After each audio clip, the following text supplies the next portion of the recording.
C'était vendredi après-midi, et 2 heures s'étaient déjà écoulées depuis leur départ de New York. Il leur restait environ 1 heure avant d'arriver chez eux. Ils venaient de déposer leur fille unique, Lizzie, sur le campus de son université, marquant le début de ses études supérieures. Nancy se tourna et contempla son mari, Bill, qui était au volant de son fourgon Ford Transit. Il n'avait pas pu transporter sa BMW 230i décapotable, car ils avaient besoin de l'espace supplémentaire pour loger les affaires de Lizzie. Oh, comme le temps passe vite, pensa-t-elle. C'était le jour même de la remise des diplômes de Lizzie au lycée que Nancy avait fait un test de grossesse, qui s'était révélé positif. Bill était encore à l'université à cette époque, et étudiait pour devenir ingénieur. Leurs parents avaient coopéré, car ils se connaissaient et étaient également conscients de l'affection de leurs enfants. Nancy était restée chez ses parents après la naissance, et elle et Bill s'étaient mariés une fois qu'il avait terminé ses études. Elle était devenue femme au foyer et avait regardé son mari débuter sa carrière comme ingénieur junior dans une usine locale. 10 ans plus tard, il possédait sa propre entreprise de systèmes de climatisation, qui avait depuis prospéré. Bill avait décroché des contrats avec de grandes entreprises de construction. Il avait toujours été un homme travailleur, consacrant sa vie à son travail et à sa famille. Elle va laisser un vide dans la maison, Bill, dit Bill d'une voix triste. Elle a toujours été plus proche de toi que de moi. C'était la petite fille à son papa. C'est notre princesse, et elle devrait être traitée comme telle, remarqua Bill. Mais as-tu observé son comportement ces derniers mois? Elle me traitait comme une moins que rien. Quand tu étais là, elle était toujours autour de toi. Parfois, elle se moquait même de moi. Et quand tu n'étais pas là, elle s'enfermait dans sa chambre et m'évitait complètement. Allons, Nancy, elle n'est encore qu'une enfant. En terminale, elle subissait une énorme pression. Elle voulait obtenir les meilleures notes pour réaliser son rêve d'être admise à l'université Columbia. Essaie au moins de comprendre. Je sais, Bill, mais as-tu vu sa réaction quand nous étions dans la même pièce? Te souviens-tu d'il y a 2 mois, quand j'étais assise sur le canapé, et qu'elle s'est approchée de moi par derrière avec un couteau? Honnêtement, j'ai cru qu'elle allait me faire du mal ce jour-là. J'ai vu de la haine dans ses yeux. C'est ton imagination, Nancy, dit Bill, visiblement agacé. Nancy resta silencieuse. Elle ne voulait pas poursuivre la conversation, et ne voulait pas non plus que Bill se mette en colère, du moins pas à ce moment-là. Elle sortit son téléphone et envoya un message, « On arrive dans 30 minutes. » 1 minute plus tard, son téléphone émit un bip. « C'est de Lizzie ?» demanda Bill. « Non, c'est de Betty. »« Et comment ça se passe avec Paul ?» La dernière fois, à notre barbecue, elle n'arrêtait pas de dire qu'il travaille tard, qu'il est trop souvent absent, et qu'elle se soucie plus de lui qu'il ne se soucie d'elle. Elle doit comprendre que ce n'est pas facile d'être shérif. Elle aurait dû y réfléchir à 2 fois avant de l'épouser. Nancy resta de nouveau silencieuse. Elle voulait que Bill reste calme jusqu'à leur arrivée à la maison. Elle se contenta de se pencher contre la fenêtre et de prier silencieusement pour une arrivée rapide. Alors que Bill s'engageait sur l'allée, il remarqua une voiture de shérif garée devant son garage. Il gara son fourgon derrière. Paul et son adjoint sortirent du véhicule et saluèrent Bill. « Qu'est-ce qui se passe ?» demanda Bill, confus. Simultanément, Nancy s'écarta et se plaça derrière l'assistant de Paul. Bill fronça les sourcils. « C'est la pire partie de mon travail. Une chose que je déteste faire, dit le shérif en sortant une épaisse enveloppe de papier de son manteau et en la tendant à Bill. William Thompson, vous êtes signifié. Paul, c'est une blague, demanda Bill, acceptant l'enveloppe d'une main tremblante. Il se tourna vers Nancy, qui baissa les yeux, incapable de soutenir le regard de son mari. Pourquoi, Nancy? Qu'est-ce que j'ai fait? Bill, il vaut mieux que tu partes, dit Paul. Contacte un avocat et règle ton divorce. Il y a aussi une ordonnance restrictive en vigueur. Tu n'as pas le droit de venir ici ou d'être à moins de 150 mètres de Nancy. Paul, pas plus que dimanche dernier, tu étais ici avec Betty au barbecue de Lizzie. Vous saviez tous les deux ce qui allait se passer. Vous êtes venus chez moi, vous avez mangé ma nourriture, et vous avez même souhaité bonne chance à Lizzie pour ses études et son avenir. Vous êtes partis tous les deux en souriant. C'est ce que j'appelle de l'hypocrisie. Bill, essaie de comprendre. Comprendre quoi, Paul? Que tu es un sacré imbécile, cria Bill. Et toi, grogna-t-il, se tournant vers Nancy avec fureur dans les yeux. Tu m'as poignardé dans le dos. Si tu ne m'aimais plus ou si tu ne voulais plus être avec moi, tu aurais dû me le dire. J'aurais divorcé à l'amiable. Bill, l'ordonnance restrictive est déjà en vigueur. Je te conseille vivement de partir, dit Paul, essayant de rester calme. Bill se dirigea vers son fourgon et jeta l'enveloppe sur le siège passager. Puis, il claqua la porte et s'approcha de Paul. Je dois récupérer des affaires personnelles. J'espère que tu n'es pas assez crétin pour refuser de me laisser entrer dans ma maison pour prendre quelques-unes de mes choses. Il sortit sa clé de maison et se dirigea vers la porte d'entrée. Votre clé ne fonctionnera pas, dit Paul, sortant un trousseau de clés de sa poche et le tendant à son adjoint. Je vois que vous avez tout pris en charge. Où était ce Betty? Elle a dû être ici aujourd'hui avec le serrurier pendant que nous étions absents. Ai-je raison? Paul ne répondit pas, il se contenta de faire un signe de tête à son adjoint. Elle escorta Bill dans la maison et resta près de lui pendant qu'il faisait 2 valises. Ne t'inquiète pas, dit Paul à Nancy. Mes hommes patrouilleront régulièrement dans le secteur. Si j'étais vous, je resterais enfermé chez moi pendant quelques jours.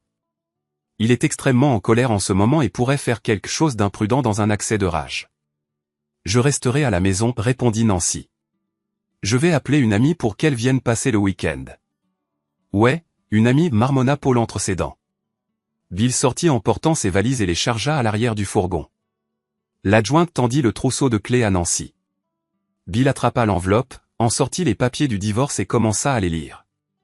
Bill, tu as fait tes bagages. Il est temps pour toi de partir, ordonna Paul. Attendez. Cette sorcière exige 50% de mon entreprise. 50% de toutes nos économies. Elle veut la maison, sa voiture et une pension alimentaire mensuelle. Cet adultère me saigne à blanc. Bill, si tu ne pars pas tout de suite, je vais devoir t'arrêter, avertit Paul, attrapant une paire de menottes à sa ceinture. Pas besoin, Paul. Je signerai les papiers tout de suite et disparaîtrai. Bill prit un stylo et signa partout où il y avait des petites flèches autocollantes. Pourriez-vous authentifier le document et me donner ma copie, Nancy? Paul et son adjointe restèrent silencieux, stupéfaits. Ils n'auraient jamais cru que Bill accepterait ces conditions sans se battre. Nancy sourit intérieurement, pensant à la chance qu'elle avait. Elle avait obtenu tout ce qu'elle désirait et était enfin libérée de son mari et de sa fille. Paul signa comme témoin et tendit à Bill sa copie. Sans un mot de plus, Bill retourna à son fourgon. Qui est-ce? Depuis combien de temps couches-tu avec lui? Lança Bill à Nancy. Rentre et ferme la porte à clé derrière toi, dit Paul à Nancy en s'approchant du fourgon de Bill. Son adjointe l'escorta à l'intérieur. Ne fais pas de bêtises. Pense à Lizzie. J'ai déjà fait une bêtise. J'ai épousé cet adultère, cria Bill en démarrant le moteur. Elle a choisi le divorce parce qu'elle savait que je n'accepterais jamais un mariage libre comme vous l'avez fait. Quoi? Quel mariage libre? Demanda Paul, stupéfait. N'essaie pas de le nier, Paul. Tout le monde le sait. De quoi parles-tu? Paul cria presque. Écoute, Paul, nous savons tous que lorsque tu travailles de nuit, ton frère Tom garde ton lit chaud, là où, pure coïncidence, bien sûr, ta charmante épouse se trouve. Tu me montes contre mon propre frère? Oh, zut. Ta femme adultère te trompe. Et puisque tu... Espèce d'enfoiré, tu m'as trahi, je ne ressens pas le moindre remords à t'annoncer de mauvaises nouvelles. Mais bon, je vois que tu as l'habitude de traiter avec des tricheurs. Alors, même en tant que shérif, tu n'arrives toujours pas à savoir quand quelqu'un ment. Rentre chez toi et demande à Betty. Alors tu sauras. Au revoir, cocu. Bill fit demi-tour et quitta ce qui était autrefois sa propriété, comme on le lui avait dit. Seule, Nancy se versa un verre de vin et se tenait devant le chef-d'œuvre de Pognal, une peinture d'une gare. Le tableau valait $100 000, voire plus. Il a laissé sa perte derrière lui, pensa-t-elle avec un sourire mauvais. Elle prit son téléphone et appuya sur la numérotation abrégée. Allez, Jason, décroche. Nancy cria dans son téléphone lorsque l'appel ne fut pas connecté. Puis elle raccrocha, plongée dans ses pensées. Il était censé venir directement ici après le travail, murmura-t-elle. Elle s'assit et prit une gorgée de vin, se remémorant leur première rencontre. C'était il y a 1 an. Elle était dans un grand magasin lorsqu'ils se sont heurtés. Il était responsable du rayon chaussures. Il semblait avoir une 20aine d'années et possédait un physique parfait. Elle fut immédiatement séduite. Ils échangèrent leur numéro de téléphone. Le lendemain, elle l'appela et l'invita chez elle. Il arriva pendant sa pause déjeuner, et ils eurent une relation intime passionnée. Après son départ, elle pouvait à peine marcher. Ce soir-là, elle informa Bill qu'elle ne se sentait pas bien et se coucha tôt. À partir de ce jour, elle réalisa que Bill ne pourrait jamais rivaliser avec son jeune amant, qui débordait d'énergie et de vitalité. Bill était toujours préoccupé par son travail. La nuit, il était constamment fatigué. Il aidait toujours Lizzie à faire ses devoirs, puis restait éveillé tard pour revoir ses dossiers. Dès qu'il entrait dans le lit, il s'endormait instantanément. Nancy termina son vin et se versa un autre verre. Elle recomposa le numéro en appuyant sur la touche de numérotation rapide et reçut le même message automatisé, le numéro que vous essayez de joindre est temporairement indisponible. Veuillez réessayer ultérieurement. Furieuse, elle jeta le téléphone sur le canapé, attrapa la télécommande et alluma la télévision. Cependant, elle était incapable de se concentrer sur l'écran. Elle décida de prendre une douche. Il y a une semaine, alors qu'elle prenait sa douche avec Jason, il s'était livré à une activité sexuelle peu conventionnelle, quelque chose qu'elle avait toujours refusé de faire avec son mari. Jason avait clairement fait comprendre qu'elle lui appartenait et à lui seul. La dernière fois qu'elle s'était rendue chez lui, leur rencontre passionnée les avait laissés tous les deux au bord de l'épuisement.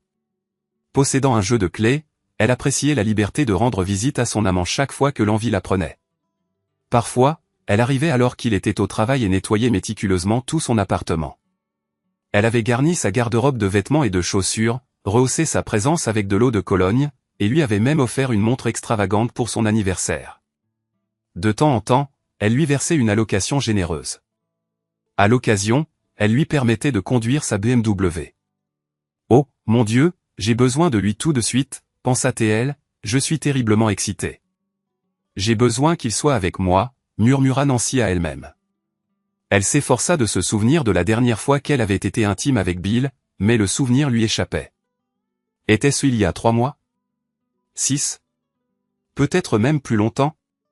Elle se sentait indifférente. Elle avait son jeune amant, un homme viril capable de satisfaire ses désirs. Maintenant, ils allaient enfin être ensemble. Il n'y avait plus rien à craindre. Elle était libérée, et il était prévu qu'il emménage chez elle ce soir même. Après sa douche, elle entra dans le salon, saisit son téléphone portable et s'exclama « Où es-tu, Jason ? Pourquoi diable ne réponds-tu pas ?»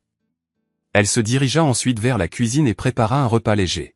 « Zut, je ne peux pas quitter la maison, sinon j'irai directement chez lui. » Puis, quelque chose diffusé à la télévision attira son attention. Elle se précipita dans le salon et augmenta le volume.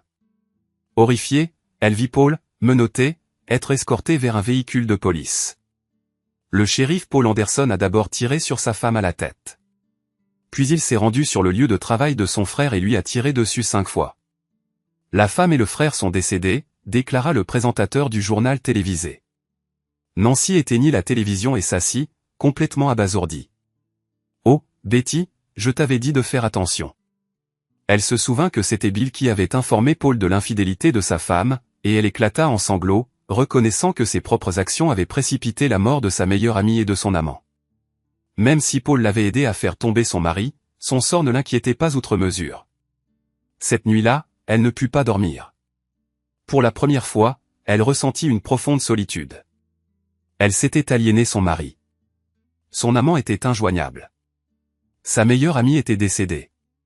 Sa fille la fuyait. Ses parents étaient partis depuis longtemps. Il ne lui restait que sa sœur. Cependant, elle résidait avec son mari, Tom, dans une autre ville, à près de 500 kilomètres. Le samedi se passa sans un mot, et elle resta incapable de contacter Jason. Elle était à la fois anxieuse et exaspérée. Il aurait au moins pu laisser un message et me dire ce qui se passait, répétait Nancy dans sa tête. Le dimanche matin, elle décida de se rendre à l'appartement de Jason. En entrant, elle sentit immédiatement que quelque chose n'allait pas. Les photos sur le mur et tous les appareils électroniques avaient disparu. Son placard était vide, et il n'y avait aucune trace d'effet personnel. Dans la salle de bain, elle s'effondra sur le lit. « Il est parti. Il m'a quitté sans dire un mot. » cria Nancy. « Comment a-t-il pu me faire ça ? C'était son idée de divorcer de Bill pour qu'il puisse emménager avec moi et que nous puissions nous marier. Une fois le divorce prononcé, elle quitta l'appartement et se rendit au grand magasin, qui était ouvert le dimanche. Elle espérait rencontrer Jason au travail. Elle connaissait l'un de ses collègues. Ils l'informèrent que Jason était arrivé au travail vendredi matin.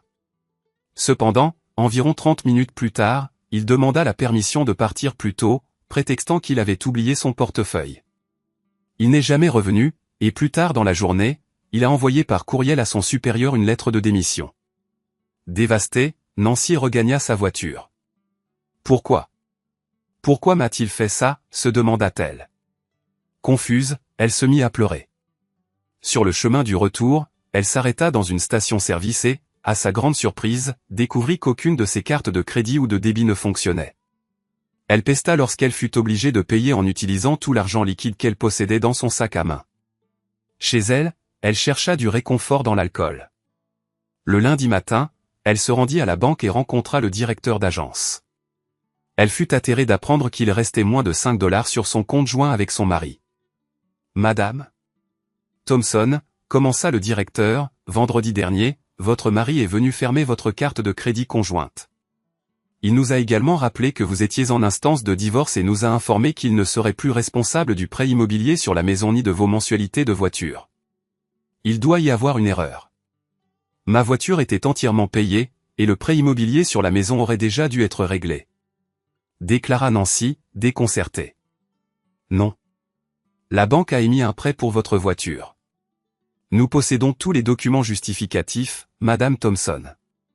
De plus, votre mari a contracté un second prêt immobilier sur la maison pour financer les études et les dépenses de votre fille. »« Mais pourquoi n'y a-t-il pas d'argent sur mon compte ?» demanda Nancy. « La semaine dernière, le versement mensuel du prêt immobilier a été prélevé de votre compte. Il n'y a eu aucun dépôt au cours des 3 derniers mois. Tous les fonds présents ont été épuisés. Qu'en est-il de l'entreprise de mon mari? Il est censé y avoir un virement mensuel depuis le compte de l'entreprise. Je suis désolé, Madame Thompson, mais je ne peux pas divulguer de détails concernant les comptes professionnels de Monsieur Thompson. Ce que je peux vous dire, c'est que si les prochains versements du prêt immobilier ne sont pas effectués, votre maison et votre voiture seront saisies. Mais je n'ai pas de travail. J'ai été femme au foyer toute ma vie. Je vous suggère de discuter de ces questions avec votre avocat. » Par la suite, elle examina le coffre-fort qu'elle partageait avec son mari. Il ne restait que ses bijoux personnels. Elle les ramassa tous et les plaça dans son sac à main. Dès qu'elle sortit de la banque, elle composa le numéro de téléphone portable de Bill. Elle reçut un message automatique indiquant que le numéro n'était plus en service. Perplexe, elle essaya d'appeler Bill au travail. Le téléphone sonna sans cesse sans réponse. Elle murmura un juron entre ses dents. Puis, elle composa rapidement le numéro de Lizzie. « Qu'est-ce que tu veux, espèce de sorcière ?» cria Lizzie avec colère. « C'est ainsi que tu t'adresses à ta mère, Lizzie ?» répondit Nancy, choquée. « Comment veux-tu que je t'appelle, adultère ?»« Je voulais juste parler à ton père, » balbutia Nancy. « Je n'arrive pas à le joindre. Sais-tu où il est ou comment je peux le contacter? »« Je le sais, mais je ne te le dirai pas, tas d'ordures. La façon dont tu l'as abandonné. Adultère sans cœur. Tu es la pire espèce de femme sur cette planète. Je ne veux plus rien avoir à faire avec toi. Je ne me considère plus comme ta fille. Ne m'appelle plus jamais. Je préfère changer de numéro. » La communication fut coupée. Abasourdie, Nancy s'assit dans sa voiture, agrippant le volant. Elle fixa le regard au loin, ses pensées dérivant. Elle essaya de comprendre où son plan avait échoué et pourquoi Jason l'avait abandonné. Sans un mot, elle contacta son avocat et réussit à obtenir un rendez-vous. Plus tard dans la journée, l'avocat de Nancy l'informa, « Madame Thompson, après votre appel de ce matin, nous avons mené quelques investigations sur l'entreprise de votre mari. Jeudi dernier, avant que vous ne lui fassiez signifier les papiers, il a déposé le bilan. L'entreprise sera très probablement liquidée. Mais la dernière fois, vous aviez dit que je pouvais obtenir des millions. » Nancy cria presque. « Calmez-vous, Madame Thompson. Il y a 2 semaines, rien n'indiquait la moindre difficulté financière. Tout était en votre faveur. Maintenant, le compte bancaire de l'entreprise est gelé. Qu'en est-il de la voiture et du prêt immobilier sur la maison? La semaine dernière, il a utilisé votre maison comme garantie pour un nouveau prêt juste avant que les papiers du divorce ne soient déposés. Quant à la voiture, lorsque vous avez signé le certificat d'immatriculation, vous avez également signé le prêt à votre nom. Tout cela ne peut pas être vrai, dit Nancy, éclatant en sanglots. Madame Thompson, j'ai une question personnelle à vous poser. Croyez-vous que votre mari savait qu'on allait lui faire signifier les papiers? Non, répondit Nancy, l'air pensif. Il ne s'y attendait pas du tout. Elle inspira profondément. Donc, si je comprends bien, je ne reçois pas un seul centime de l'entreprise de mon mari. Je n'ai pas d'argent à la banque, et ma voiture et ma maison vont être saisies. J'ai bien peur que oui. Y a-t-il un moyen de l'obliger à continuer au moins à payer le prêt immobilier? L'entreprise était sa seule source de revenus. Sans elle, il est ruiné. Dès qu'il recommencera à travailler, nous pourrons faire pression pour qu'il vous verse une pension alimentaire. Nous avions plusieurs certificats de placement, mais je n'ai pas pu les trouver dans notre coffre-fort.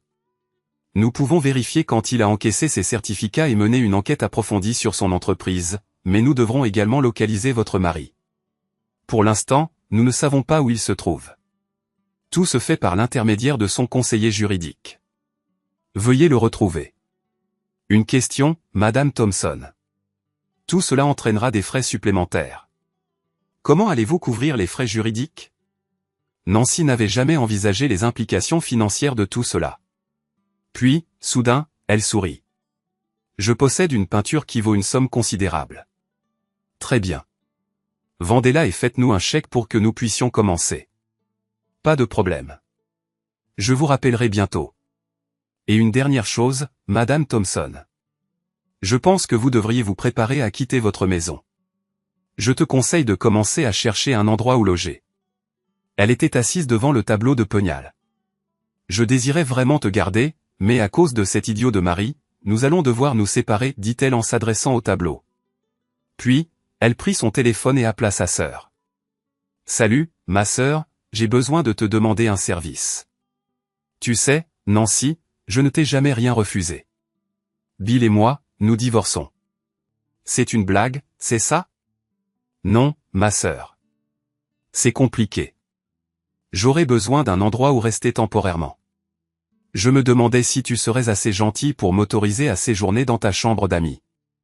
Je t'expliquerai tout quand on se verra. Et Lizzie, comment a-t-elle réagi? Tu sais, c'est le portrait de son père. Je suis la méchante dans toute cette histoire. Il n'y a aucune possibilité que vous vous réconciliez? Peut-être voir un conseiller conjugal? Je ne crois pas. Je suis vraiment désolé d'entendre ça.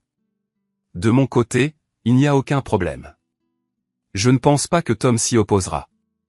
Et notre fille sera ravie de t'avoir à la maison pendant un certain temps. Merci, ma sœur. Je te dirai quand j'arrive, dit Nancy avant de raccrocher. Le mardi, Nancy se rendit chez un bijoutier pour faire expertiser ses bijoux.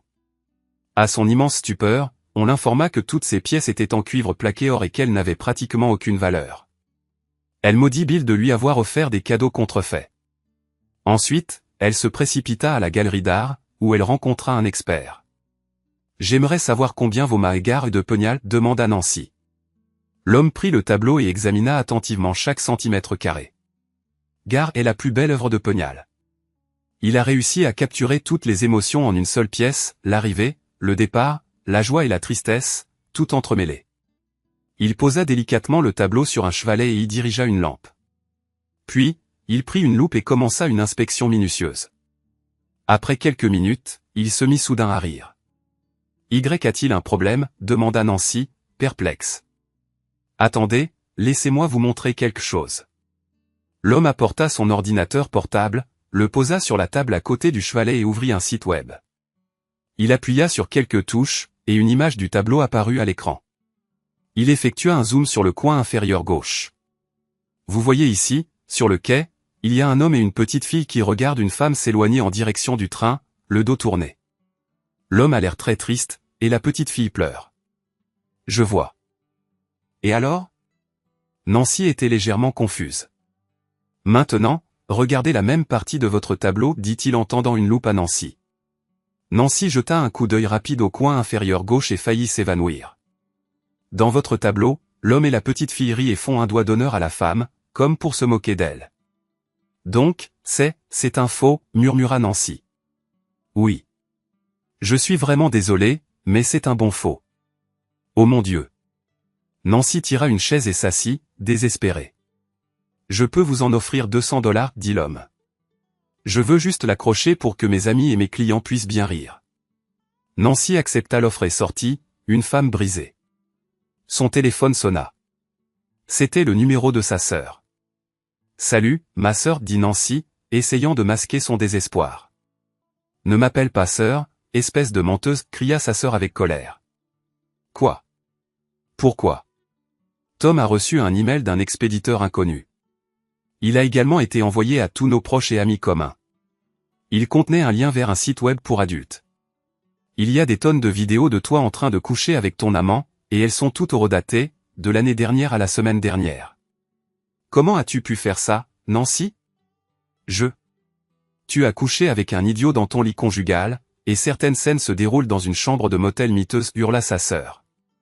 Il faut que je m'explique. Je ne veux pas entendre tes explications. Tu es répugnante. Tom ne veut pas que tu t'approches de sa famille. Il a dit que tu allais nous corrompre, moi et notre fille. Nos portes sont fermées. Va retrouver ton amant, adultère. L'appel se termina. Oh mon Dieu. Il savait. Il savait depuis le début. Le visage de Nancy se crispa dans une expression d'horreur. Qu'est-ce que je vais faire maintenant? Sa tête tournait. Tout le monde savait. Toute la ville était au courant. Je dois quitter cet endroit. Je dois fuir. Fuir loin. 5 ans plus tard, Bill était assis au premier rang de l'église. Il pensait à l'appel téléphonique qu'il avait reçu ce matin-là. Il n'en avait parlé à personne. Comment pouvait-il ne pas y penser, en un jour si important? Il venait d'accompagner Lizzie à l'hôtel. Il regardait maintenant le couple qui se tenait devant l'hôtel. Lizzie venait de dire oui au jeune homme avec qui elle sortait depuis sa première année d'université. Ses pensées dérivèrent vers le jour où Lizzie l'avait appelé en larmes. Il se souvenait être assis dans son bureau lorsque sa princesse l'avait appelé. Papa, s'il te plaît, rentre à la maison, sanglotait Lizzie. Qu'est-ce qui se passe, ma chérie? Pourquoi pleures-tu? Demanda Bill, stupéfait. S'il te plaît, papa, viens juste. Je t'attends devant notre maison. Devant? Qu'est-ce qui ne va pas? Je vais appeler ta mère. Non, ne l'appelle pas, viens, c'est tout. S'il te plaît, papa, supplia Lizzie. J'arrive, ma chérie. Sur la route du retour, Bill commença à s'inquiéter. Une avalanche de pensées se bousculait dans sa tête. Pourquoi sa fille n'était-elle pas à l'école? Pourquoi était-elle dehors au lieu d'être à l'intérieur? Pourquoi ne voulait-elle pas qu'il prévienne Nancy? Était-elle blessée? Soudain, il pila et les pneus crissèrent. Il avait failli griller un feu rouge. Calme-toi, se dit-il. Il se rappela que Lizzie avait travaillé tard la nuit précédente sur un projet scolaire. Il l'avait même aidé et lui avait suggéré quelques idées. Ensemble, ils avaient tout mis dans un fichier PowerPoint et l'avaient enregistré sur une clé USB. Lizzie l'attendait à un pâté de maison. Bill se gara et elle sauta rapidement dans la voiture. S'il te plaît, n'entre pas dans la maison, papa. D'accord, Lizzie, dis-moi juste ce qui se passe. Bill coupa le moteur. J'ai oublié ma clé USB ce matin en partant précipitamment pour l'école. J'ai eu une permission spéciale pendant le déjeuner pour rentrer à la maison et la récupérer. J'ai vu une vieille Honda dans notre allée. Je suis entré et j'ai entendu des bruits étranges provenant de votre chambre et de celle de maman. Je suis monté doucement et j'ai jeté un coup d'œil dans la pièce. La porte n'était pas complètement fermée. Lizzie se mit à pleurer.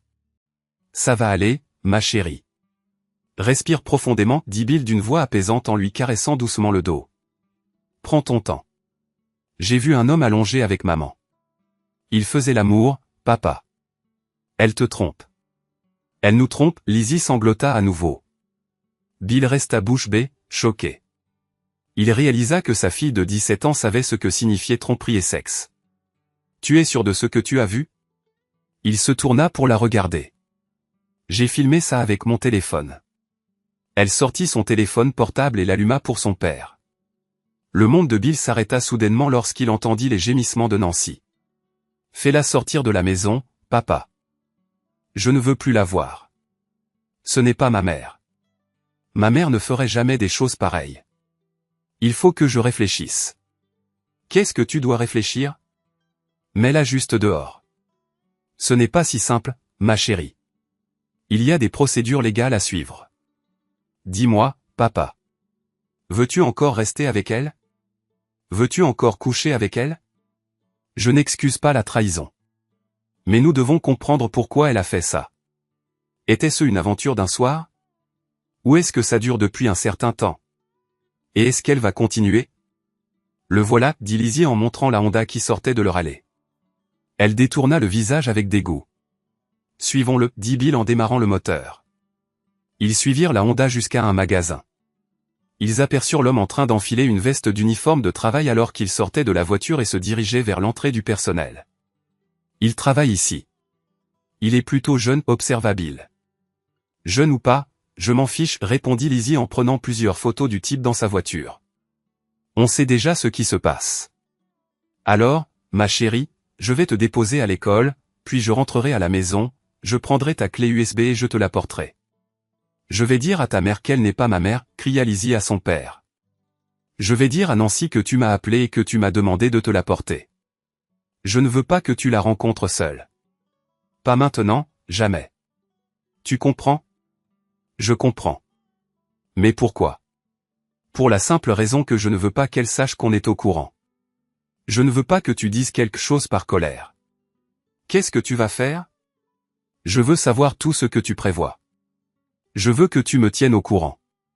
Tu me le promets? Oui, princesse, je promets de te tenir au courant. Je t'aime, papa. Lizzie serra Bill dans ses bras. Je t'aime aussi. Maintenant, emmène-moi à l'école et apporte la clé USB. Vite. Le cours va commencer. Bill se gara dans l'allée et entra dans la maison.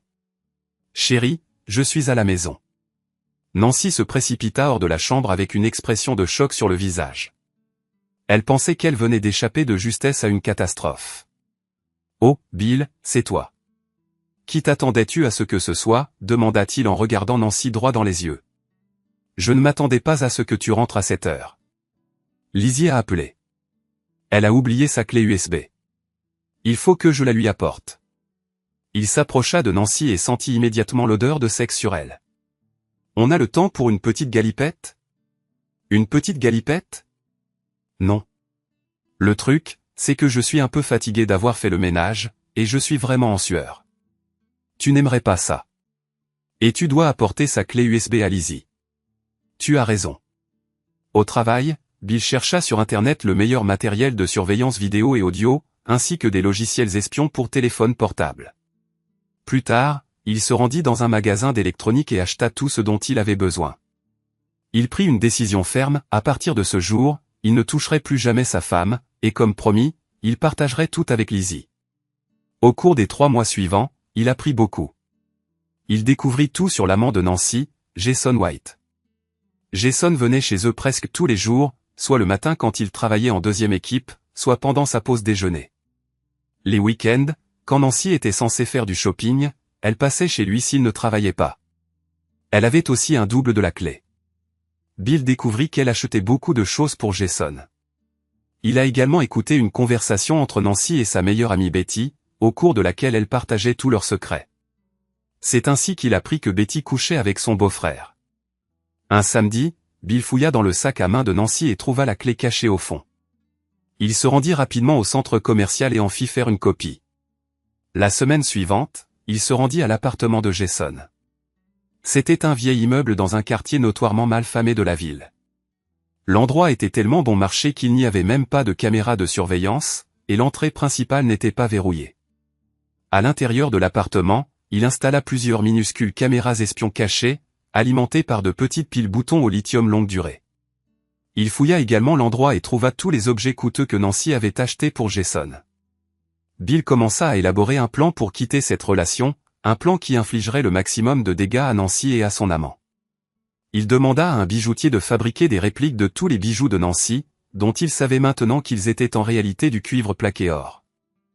Puis, il commanda une version contrefaite de Gare ferroviaire de Pegnal, peinte par un artiste professionnel selon des instructions précises. Il reprit contact avec son ami d'enfance Steve, un avocat d'affaires. Après que Bill eut expliqué son plan, Steve programma une réunion quelques jours plus tard. Ce jour-là, Bill lui présenta sa cousine Linda, qui était auditrice et une experte de premier plan dans son domaine. Bill fut honnête et direct avec eux. Il cherchait à constituer légalement sa société et à en garder ensuite le contrôle à distance. Plusieurs années plus tard, il demanderait à sa fille Lizzie de la racheter. Il se réunissait fréquemment avec Linda, soit à son bureau, soit lors de déjeuner. Elle était veuve, son mari étant décédé dans un accident de voiture. Elle avait un fils de 10 ans et s'était abstenue de toute relation amoureuse depuis la mort de son mari. Peu à peu, une amitié commença à se développer entre eux. Un jour, il l'invita à dîner, suivi d'un film. Elle accepta. Le soir même, Lizzie alla passer la nuit chez une amie et Bill simula travailler tard.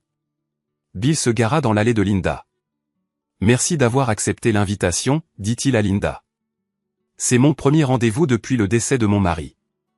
Je comprends, et j'espère que vous avez apprécié. Oui. Peut-être pourrions-nous recommencer un jour quand vous serez libre. Nous devons travailler ensemble, et vous êtes toujours mariés. » Elle se pencha et embrassa Bill sur la joue. Une étape à la fois.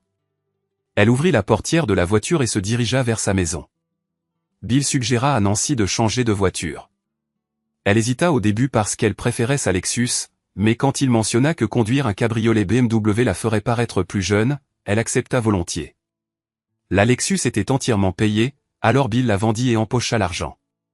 Il obtint un prêt automobile pour la BMW et fit tout immatriculer au nom de Nancy.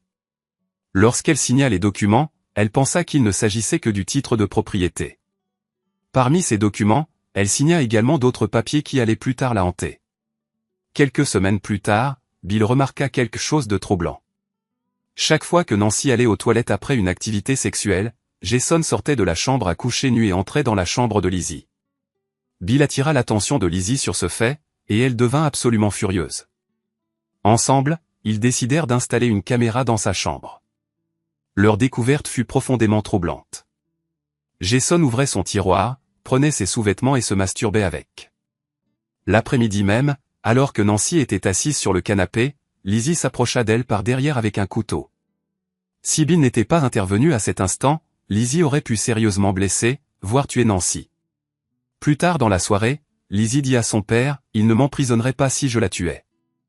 Je suis encore mineur. » Bill ne fut pas surpris d'entendre Jason inciter Nancy à divorcer et à lui prendre tout ce qu'il possédait. Cependant, ce que les amants ne savaient pas, c'est qu'il avait déjà une longueur d'avance. Il savait que Nancy laissait souvent Jason conduire la BMW et qu'elle l'autorisait même à avoir des relations sexuelles avec elle sur la banquette arrière. Il savait quand Nancy rendait visite à l'avocat spécialisé dans les divorces recommandé par Paul. Et il savait aussi que l'avocat avait commencé à enquêter sur son entreprise et tous ses biens. Bill attendit quelques jours, puis contracta une deuxième hypothèque sur sa maison pour payer l'intégralité des études de Lizzie. Le lendemain même, il se déclara en faillite. Il savait que le jour où il serait assigné, Betty changerait les serrures de sa maison pendant qu'il serait à New York le week-end précédant le départ de Lizzie. Lors de la fête d'adieu, le père et la fille jouèrent parfaitement leur rôle. Paul et Betty étaient toujours aussi aimables. Paul a même aidé à griller de la viande. Personne n'aurait pu soupçonner qu'ils étaient des traîtres. À 8 heures, je serai chez toi et je veux que tu aies des relations sexuelles non conventionnelles avec moi avant que je parte avec eux pour la dernière fois. Demande la permission de quitter le travail et rentre vite à la maison pour qu'on puisse le faire. Je leur dirai que j'ai besoin d'acheter quelques trucs. Ne m'appelle pas et ne m'envoie pas de SMS. Je pars. Je laisse mon téléphone à la maison au cas où quelqu'un appellerait pour savoir où je suis. À bientôt, mon futur mari. Bill supprima le message après l'avoir envoyé et remit le téléphone dans le sac à main de Nancy. Ce que Jason ignorait, c'est qu'à l'instant où il entrerait dans son appartement, 3 hommes l'attendraient en embuscade, le battraient sauvagement et lui mettraient un couteau sous la gorge. Ils le forceraient à envoyer un email de démission à son supérieur. Ensuite, un autre email serait envoyé au propriétaire de l'immeuble pour l'informer qu'il déménageait à la fin du mois. Après cela, il le droguerait, viderait l'appartement, enlèverait les caméras espions cachées et emporterait tout ce qui pouvait l'être, donnant l'impression qu'il était parti pour de bon. Ils envelopperaient son corps dans un tapis, le chargeraient dans une camionnette et partiraient. L'un des hommes serait au volant de la voiture de Jason. Jason ne serait plus jamais revu. Ni Lizzie ni Linda ne sauraient jamais ce que Bill avait fait à Jason. Ce serait son secret, un secret qui l'emporterait dans sa tombe. Ce vendredi après-midi, après avoir été assigné, Bill s'enregistra dans un motel. Il rit en regardant le reportage du soir aux informations concernant Paul et sa femme adultère. Avant le dîner, l'un des hommes qui était dans l'appartement de Jason rendit visite à Bill. Il lui remit toutes les caméras et reçut le paiement final. Pas un seul mot ne fut prononcé. Il ne dit même pas à Bill où le corps de Jason avait été enterré. Le samedi matin, Bill quitta le motel, acheta un nouveau téléphone portable et jeta l'ancien. Il appela Lizzie et lui donna son nouveau numéro. Puis, il se rendit en voiture chez Linda. C'est là qu'il passa tout son temps à couper et à monter des séquences vidéo. Il flouta le visage de Jason dans les enregistrements, ne voulant pas que la police puisse relier les deux amants si Jason était un jour porté disparu. Il séjourna dans la chambre d'amis et se lia progressivement d'amitié avec le fils de Linda. Bill et Linda entrèrent dans la phase finale de leur plan lorsqu'un couple de personnes âgées de Seattle acheta son entreprise. En réalité, ce couple était la tante et l'oncle de Linda. Pas un seul employé ne fut licencié. Le lundi, Lizzie appela et lui dit que Nancy le cherchait. Ils rirent tous les deux. Plus tard, il téléchargea toutes les vidéos sur un site web pour adultes en utilisant une adresse email fictive. Il envoya le lien à toutes les personnes qu'il connaissait, y compris au beau-frère de Nancy. Il continua à séjourner chez Linda pendant les 3 mois suivants, jusqu'à ce que sa procédure de divorce soit finalisée. Ils continuaient à se voir, mais sans aucun contact sexuel. Linda avait clairement indiqué que Bill ne la toucherait que lorsqu'il serait officiellement célibataire, pas avant. Bill accepta, voulant honorer ses vœux jusqu'à la fin du mariage. L'un des avantages de son séjour chez Linda était que, s'il y avait une enquête, Bill pourrait affirmer qu'il était fauché et qu'il n'avait pas les moyens de se payer un appartement, et que son amie Linda avait eu la gentillesse de le laisser séjourner dans sa chambre d'amis jusqu'à ce qu'il puisse se remettre sur pied. Le jour de l'audience, Nancy ne se présenta pas au tribunal. Étant donné que sa maison et sa voiture avaient déjà été saisies et que Bill était en faillite et au chômage, le juge prononça le divorce sans pension alimentaire ni partage des biens. L'avocat de Nancy ne fit aucune objection. Plus tard, ils se croisèrent dans le couloir. « Vous êtes un homme très intelligent, monsieur Thompson, » dit l'avocat. « Ah bon ?» Bill fronça les sourcils et s'éloigna, revenant au présent. « Papa, réveille-toi. »« Oui, chérie. »« Qu'est-ce que tu disais ?»« C'est la danse père-fille. Tout le monde nous regarde, et tu ne bouges pas du tout. »« Désolé, princesse.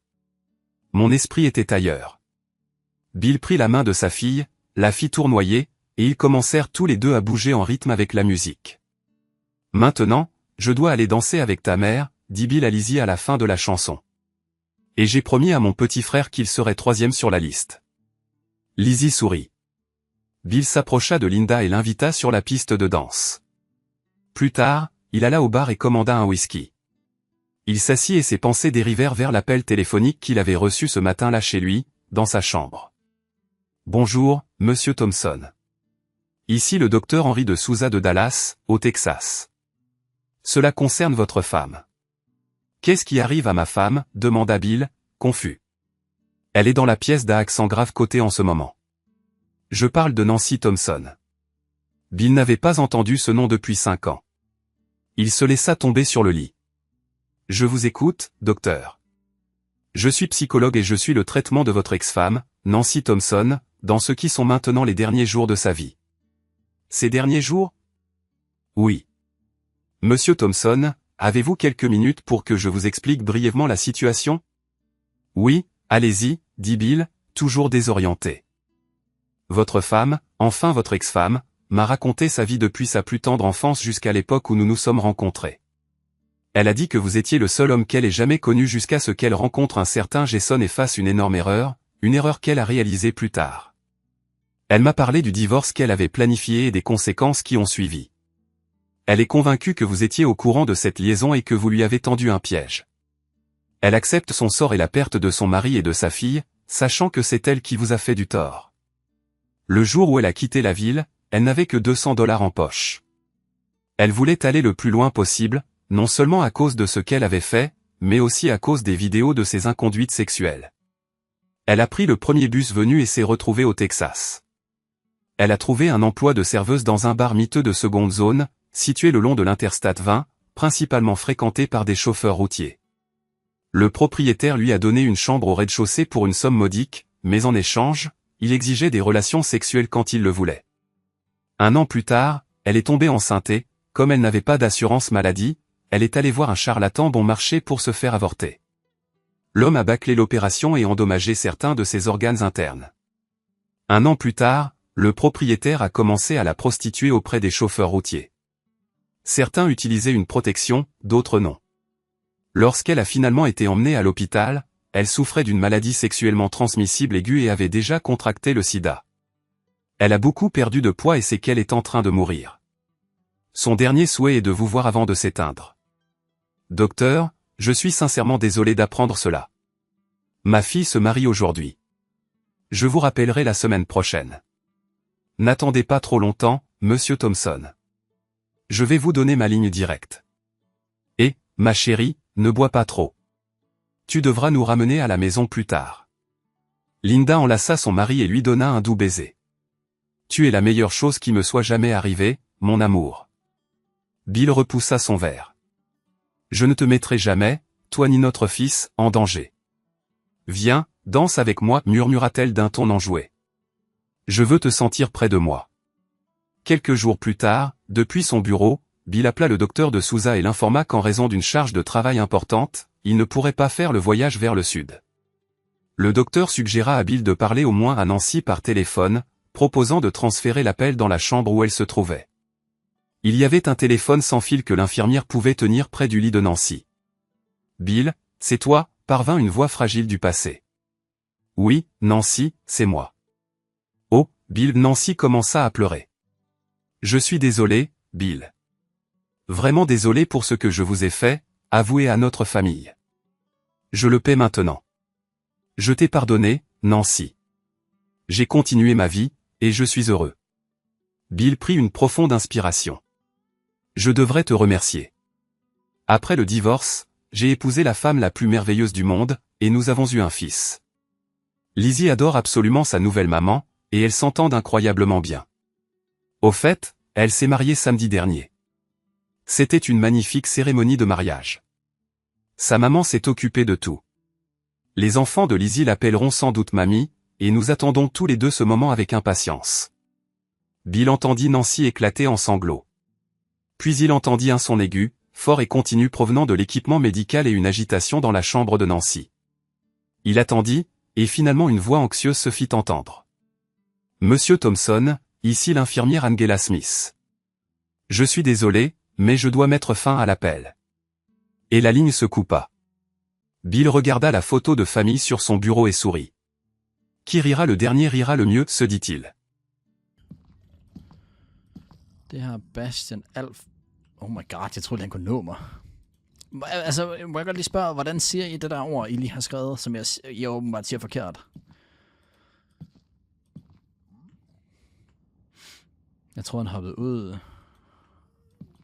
Nej, det har jeg ikke gjort endnu, Pentacle. Som det staves. Tip. Det hedder et gulvtæppe. Det hedder et fucking tip. Jeg forstår simpelthen. Du ved jo ikke, hvad det er, jeg sidder på. Det er bare et tip.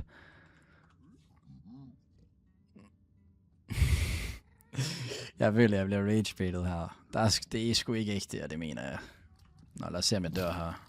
Nå, nu kan jeg se det. Jeg skal herover. For at få alt det der guld. Hej. Hej. Hej. Jeg har glemt, de ikke er... De er sgu ikke friendly, dem der. Thank you. Goodie. Så holder vi lige øjnene åbne her, bare lige for at se, om vi lige pludselig skulle blive slagtet af en eller anden psycho. Staver du det også tip? Nej, selvfølgelig gør jeg sgu da ikke det.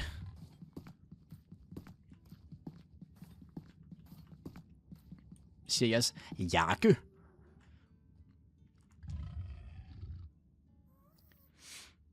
Som kæp. Hip, hip, tip. Jeg forstår ikke rigtig, hvad problemet er, for at være sådan helt ærlig med jer. Okay, det her det er masser. Okay, nu håber jeg, I er klar her. Okay, nu graver jeg et hul her, okay? Ned med jer. Også dig.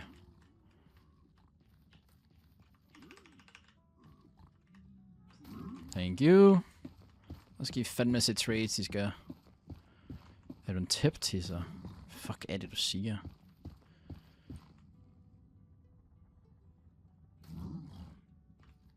Hey, har jeg fortalt dig, hvor dejligt du er i dag? Nej. Det har du ikke. Du kan godt gøre det dog, hvis der er.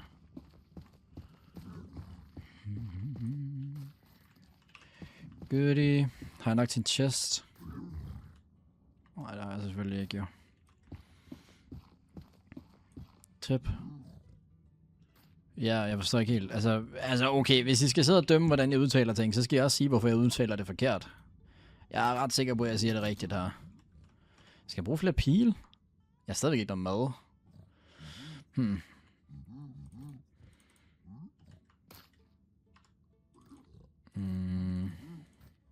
Okay. Pearls her, nice. Jeg ved ikke, hvad fanden jeg skal smide, to be honest. I guess den er... Med fire res. Sorry. Siger du også jak som jak? Jeg siger jak.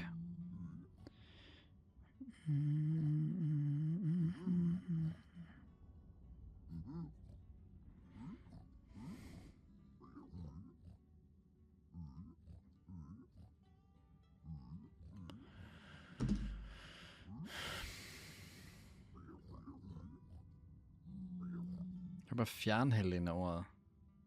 Jeg nægter simpelthen at tro på, når du skal udenfor, og det er koldt, og så siger du, jeg skal lige have min jakke på. Det gør du jo ikke. Jakke. Nej, det gør du ikke. Det er sgu ikke ægte, det mener jeg.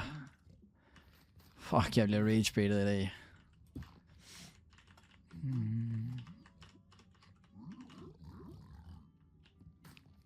Jo, det... Nej. Uden ø, men med e. Altså, hvad, en jakke? Du siger... Nej, det er jo ikke ægte. Det, altså... Der håber jeg, at jeg bare ikke forstår, hvad du siger. Det ved du da ikke. Det kunne jeg da komme til.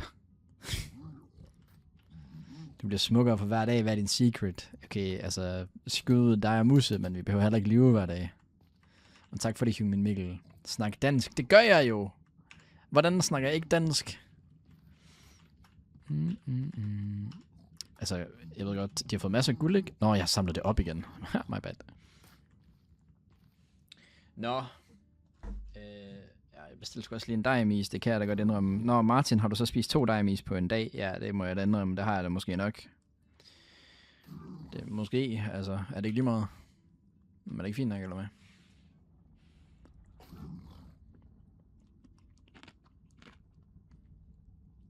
Skeen er knækket, dog.